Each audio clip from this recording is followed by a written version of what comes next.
క్రియాయోగం వల్ల లాభాలేంటి? మీరు ఊపిరి తీసుకోవడం వల్ల లాభం ఏంటి? ఊపిరి తీసుకోవడం వల్లే మనం జీవించి ఉన్నాం.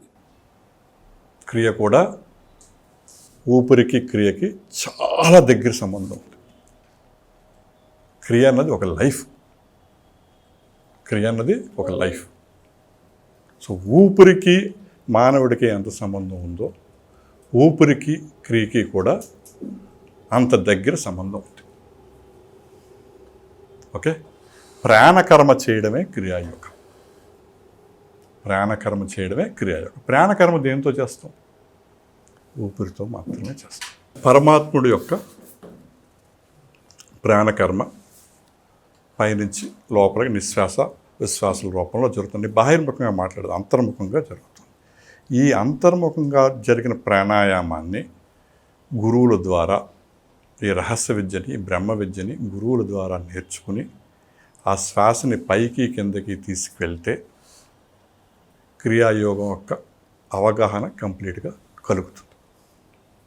క్రియాయోగం అంటే నేను ఏదో యోగం నేర్చుకున్నాను, గంట చేస్తాను, పొద్దున చేస్తాను, సాయంత్రం చేస్తాను, అది క్రియ. క్రియాయోగం నిరంతర ప్రక్రియ. పరమాత్ముడు శ్వాస రూపంలో నిరంతరంగా పైకి కిందకి చేస్తున్నాడు. నువ్వు ఎప్పుడైతే అదే శ్వాసని సోహం రూపంలో కానీ అజబగాయత్రి రూపంలో కానీ పైకి కిందకి నిరంతరం సేవ చేస్తేనే క్రియాయోగం అవుతుంది తప్ప క్రియాయోగం అంటే నేను ఏదో పొద్దున్న గంట ఎక్సర్సైజ్లో చేస్తాను, సాయంత్రం గంట ఎక్సర్సైజ్ చేస్తాను కాదు.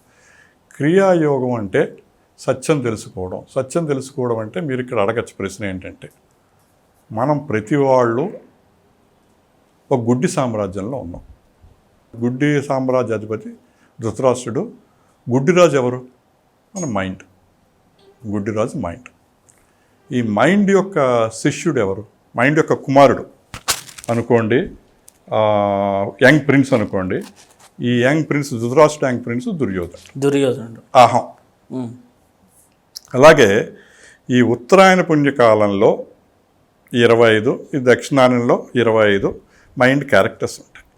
ఈ మైండ్ క్యారెక్టర్స్ 50 ఇంటూ మల్టిపుల్ అయిపోయి 200 క్యారెక్టర్లు ఉన్నాయి మైండ్కి, గురువులు చెప్తారు. ఈ 200 క్యారెక్టర్లు మైండ్కి ఏవైతే ఉన్నాయో అది మీరు కౌరవులుగా భావించవచ్చు. అలాగే భీష్ముడు, కర్ణుడు వీళ్ళంతా గుడ్డి సామ్రాజ్యంలో క్యారెక్టర్లుగా పనిచేస్తున్నాడు. మనం గుడ్డి సామ్రాజ్యంలో ఉన్నప్పుడు గుడ్డిరాజు మన రోడ్డు దాటించగలడా చేయబట్టుకుని? ఆయనకే కనపడదు. ఆయన మన దారి ఎలా చేస్తారు? మన దారి ఏంటి? మనం సత్యం తెలుసుకోవాలి. అప్పుడు మనం ఎవరిని పట్టుకోవాలి? ప్రాణకృష్ణ పట్టుకోవాలి. ప్రాణమే కృష్ణుడు, పంచప్రాణాలే పాండవులు. అలాగే ఈ పాండవులు ఏమవుతారు? మీకు ఎక్కడొస్తున్నారు పాండవులు? మీరు మూలాధారంలో సహదేవుడు, స్వధిష్టానంలో నకులుడు, మణిపురంలో అర్జునుడు, అనాహతంలో భీముడు, విశుద్ధల్లో ధర్మరాజు, ఆజ్ఞలో కృష్ణుడు. వీళ్ళందరూ తీసుకెళ్ళి పైకి తీసుకెళ్తున్నారు శ్వాసని. అక్కడి నుంచి మీరు పరావస్థ దగ్గరికి వెళ్తున్నారు. పరావస్థ ఋషి పరాశర ప్లేస్. ఋషి పరాశరుడు సత్యవతిని పెళ్లి చేసుకున్నాడు. అంటే మత్స్యగంధని ఆవిడ యోజనగంధ చేశాడు. అంటే ఆయన సత్యంతో ఏకం అయిపోయారు. అంటే ఈ క్రియా ప్రక్రియ ద్వారా కూడా మీరు సత్యంలో ఏకమైపోతారు. ఇదే మహాభారతం. సత్యం తెలుసుకోవడం, సత్యంతో ఏకమవడం క్రియ. ఇదంతా మనలో జరిగే ప్రక్రియ అంతే తప్ప బయట జరుగుతున్న ప్రక్రియ కాదు. బయట జరుగుతున్నంత అవిద్య, శ్వాసతో చేసేదంతా విద్య. మనం అవిద్యలో ఉండాలి. ఎందుకంటే ఒక సొసైటీలో ఉన్నాం, ఒక బాడీ తీసుకున్నాం, దీంట్లో ఉన్నాం కాబట్టి అవిద్యలో ఉండక తప్పదు. కానీ మీ గురించి మీరు విద్యలో ఉంటేనే మీరు సత్యం వెంపుకు వెళ్ళగలరు తప్ప విద్య అంటే మళ్ళీ శ్వాస. ఈ శ్వాస యొక్క మీరు ఇందాక అడిగిన క్రియాయోగ లాభం ఏంటి అని అడిగారు. మీరు ఏదైనా ఉదాహరణకి ఏదైనా గుడికి వెళ్ళండి. ఎంత పెద్ద గుడి అయినా సరే ఆ గుడిలో ఒక సిద్ధయోగి బ్రీత్ చేస్తున్నారు. ఇది ఎందుకంటే ఇది ఆది సనాతన ధర్మానికి చెందిన విద్యది. అత్యంత పూర్వమైన విద్యది. ప్రతి సిద్ధ గురువులు చేసే విద్యది. ఇది బ్రహ్మ విద్య. సో ఆ గురువులు అక్కడ విద్య చేస్తున్నారు. మీరు కూడా 1 కిలోమీటర్ రేడియస్ టెంపుల్లోకి వెళ్ళి మీరు సాధన చెయ్యండి. క్రియ నేర్చుకున్న వాళ్ళు ఎవరైనా సాధన చేయండి, ఆ అనుభవాలు చాలా డిఫరెంట్గా ఉంటాయి. నేను నేపాల్లో చెప్పిన అనుభవాలు అనేక అనుభవాలు జరిగాయి. నేను ఏ గుడికి వెళ్ళి ఎంత లైన్ ఉండనివ్వండి, ఎంత ఉండనివ్వండి, ఎంత పెద్ద టెంపుల్ అవనివ్వండి, మనకి లైన్తో సంబంధం లేదు. పైకి కిందకి పరమాత్మని శ్వాస సమర్పిస్తూ మీరు కూర్చోండి. వారణాసి ఒక పెద్ద రాజకీయ పరంపర కదా, ఇలాగ ఒక పెద్ద ఆయన నేను వెళ్తే ఆయన చెప్పాను, సార్ మీరు మీ విఐపి దర్శనాలు అన్నీ చేసుకోండి, నేను మీతో రావట్లేదు, నా మీ దర్శనంతో సంబంధం లేదు, నేను వెళ్ళి నా సాధన చేసుకుంటాను అని వారణాసి టెంపుల్లో ఒక 2-3 అవర్స్ నా శ్వాస సాధన చేసుకుంటూ ఉన్నాను. 2-3 అవర్స్ అయిపోయింది. ఒక వ్యక్తి వచ్చి చేతిలో ఒక రుద్రాక్ష పెట్టాడు. అయిపోయి ఇలా నుంచోగానే ఇలా వెళ్ళగానే మెయిన్ పూజారి వచ్చారు. మెయిన్ పూజారి వచ్చి లైన్ అది ఉంది, ఆ పాయి అని చెప్పేసి తీసుకెళ్ళి ఆయన అంతటా ఆయనే దర్శనం చేయించి బయటికి తీసుకొని దిగిపించాడు. ఇది ఎలా సాధ్యమైంది? వైబ్రేషన్, ప్రతి ఒక్క వైబ్రేషన్, శ్వాస యొక్క బలం, శక్తి.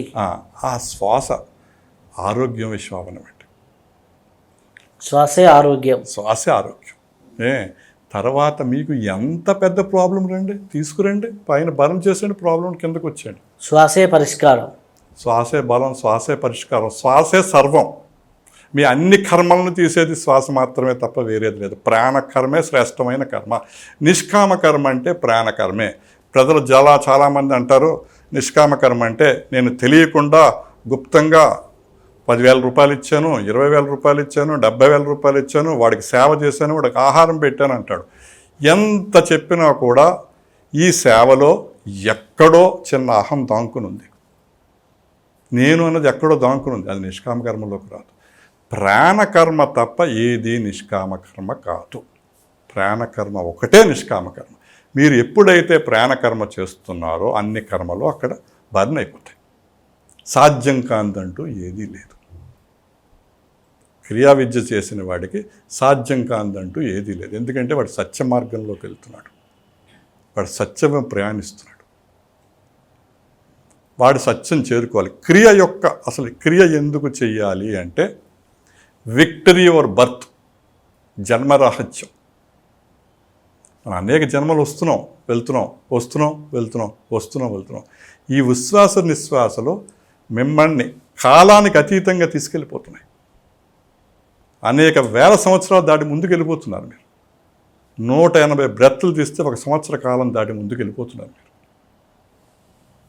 సో మీ మీద ఎటువంటి గ్రహాలు పనిచేయవు, ఎటువంటి కర్మలు పనిచేయవు. ఎందుకంటే మీరు బియాండ్ ద టైం వెళ్తున్నారు, మీరు సత్యంతో ఉన్నారు, పరమాత్ముడితో ఉన్నారు. పరమాత్ముడు మనం మంచి పని చేసినా, చెడ్డ పని చేసినా, దొంగ పని చేసినా, ఏ పని చేసినా శ్వాస జరుగుతూనే ఉంది. వీడి పని చేశాడని చెప్పి ఆయన ఎక్స్క్యూజ్ చేయట్లేదు.